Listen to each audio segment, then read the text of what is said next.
Paps, isang mapagpalang araw po sa inyong lahat dyan at isa na naman panibagong vlog sa araw nito. Welcome kayo dito sa aking YouTube channel.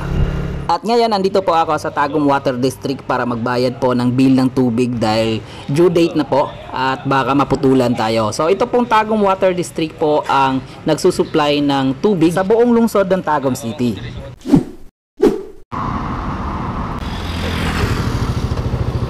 Good afternoon mga amigo mga amiga. So time check 5 PM na po ng hapon. Ngayon ay papunta po ako ng Mako. So dito ko lang sisimulan yung aking pag-video or sa aking vlog. So kumusta kayong lahat dyan? It's a great afternoon and hopefully nasa mabuting kalagayan kayo. So makikita nyo naman na maganda ang hapon sa araw na ito. So ito po ang makikita nyo kung papasok kayo ng Tagum City, kung galing po kayo ng Davao City mga amigo mga amiga. At mamayang gabi nga pala ay pupunta din tayo sa Tadakuma Japanese Restaurant para a-attend po tayo sa isang birthday celebration and wedding anniversary na celebration na kung saan ay in-invite po tayo ng aking auntie na pumunta. At syempre hindi natin yung papalagpasin kasi first time natin makakain sa isang medyo high-end na Japanese restaurant dito sa Tagum City. So tara, panoorin niyo po ito hanggang matapos. At kung bago ka pa lang dito sa aking video o sa aking YouTube channel, huwag kalimutang mag-like, share, and comment and subscribe, then click the bell para updated kayo sa mga bago nating ginagawang content dito sa aking YouTube channel.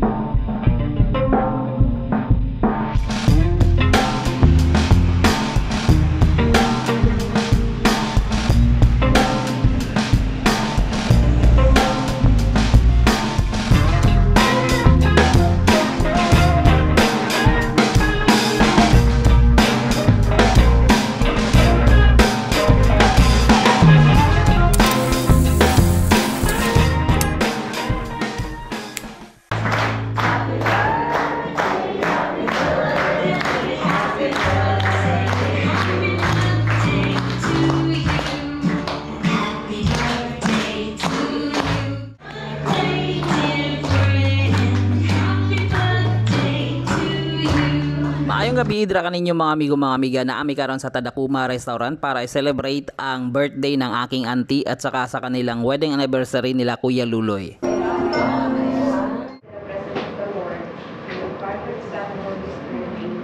Lord, we thank you for this wonderful evening for kayong ihatag sa mua para mag-celebrate sa ika-28 wedding anniversary ni Kuya Luloy at Ate Lucy, and at the same time for the 54th birthday of Ate Lucy. All together, bless us, O Lord, in these 10 years which we are about to receive from thy glory through Christ our Lord. Amen. Happy birthday, happy anniversary! Thank you. Thanks, Ate Michelle! Happy birthday, Dinaite. Happy birthday and 23 wedding anniversary. Wish na po ang salamatan sa tunay salamat din at naging mo mo blessings sa aming tanan. Salamat sa Ginoo nga tagaan pag-iwag more blessing pa yun na himo ka sa aming tanan. Salamat sa good health, long life, and daghan pa abundant na blessing na yun sa i-pour si God sa inyo mga sa inyo ni Kuya Luloy and pamilya yun sa kanunay magkagaya. Salamat po sa pag-invite o napusog yun kita ng happy birthday and God bless you all.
So ayan, good morning sa inyo dratanan mga amigo, mga amiga, mga katrapaps. And yun na ang nangyari kagabi, no?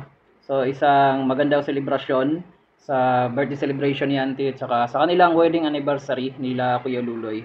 So taos puso ako nagpapasalamat sa pag-invite sa akin. And also, aside of that, malaking pasasalamat ko din, especially kay Auntie, no? Kasi alam ko na siya po talaga yung tumulong sa amin, especially nung panahong si Papa ay nagkasakit at almost 3 years din na nagkasakit si Papa. At until now, kahit wala na si Papa, siya pa rin yung tumutulong. Andyan pa rin si Auntie, no? So, yung aking masasabi na lang is, again, taos puso nagpapasalamat sa lahat-lahat po, te. And, yun, wish ko lang na always be happy, good health, and don't forget to stay humble and to be a good auntie sa lahat. And more blessings sa family niyo at especially po sa amin na isa ka pong malaking blessing din para sa amin. Kasi nga wala po kami sa ngayon kung hindi niyo po kami tinulungan sa panahong kailangan po namin ng tulong. Kasi alam ko si Auntie, always yan na andyan, tumata yung parang mama ko na sa amin. Ayun. Maraming salamat po, te. So, pasensya ko, hindi ako nakapagsalita at nakapagbigay ng message din kagabi. So, ito na lang. Dito na lang ako babawi sa aking vlog. So, I'm not quite sure kung mapapanood mo ito dito sa YouTube channel ko kasi dito lang sa YouTube channel ko mapopost.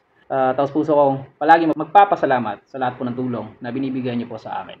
So, once again, sa mga bago pa lang dito sa aking video, kapag nagustuhan niyo po itong aking video, don't forget to like, comment, at pakishare po. And also, subscribe. Then click the bell para updated kayo sa mga bago nating uploads. This is Road Quiz Bisdoc. Lagi nasasabi, always pray before you ride. Ride safe always, mga amigo, mga amiga. Peace out. Bye-bye.